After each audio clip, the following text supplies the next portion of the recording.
यदि आप हमारे चैनल के सभी गाने को पसंद करते हैं तो डीडी प्रोडक्शन हाउस के यूट्यूब चैनल को लाल बटन दबा के सब्सक्राइब करें और घंटी के निशान को जरूर दबाएं। प्रेमी डिजिटल रिकॉर्डिंग स्टूडियो सी बोलो बोलो बाबा बैजनाथ की बोलो बोलो बाबा केदारनाथ की DJ Vikas Riga Sitamarhi mix by Sanjay Premi. हबे पहिला सोमारी जल ढारे आई बहो, हबे पहिला सोमारी जल ढारे आई बहो। गिलासी बहर के बमु देव घर जाई हो, गिलासी बहर के बमु देव घर जाई हो।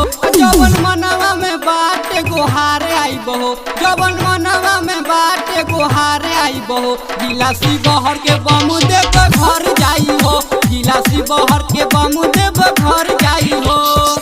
मिक्स बाय संजय प्रेमी। बोलो बोलो बाबा गोरखनाथ की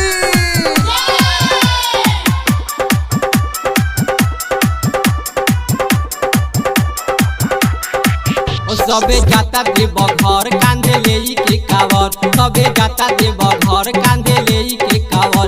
गजब के भल दम तबे बोलल जाई बम, जल शिव पर चढ़ाई मन खुश होई हो। गिलासी बहर के बम देव घर जाई हो, गिलासी बहर के बम देव घर जाई हो। देव घर जाई हो, देव घर जाई हो। बोलो बोलो बाबा हरिहरनाथ की डीजे विकास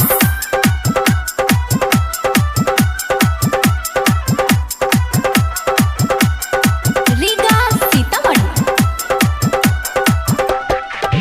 लेला भोला जी के नाम तबे मिली है आराम, लेला भोला जी के नाम तबे मिली है आराम। बोलबा बोला हरदम तबे थाकी नहीं दम। राइटर रवि के संगे उमेश जाई हो, गिलासी बहर के बम देव घर जाई हो, गिलासी बहर के बम देव घर जाई हो। अबे पहिला सोमारी जल ढारे आई बहो, अबे पहिला सोमारी जल ढारे आई बहो।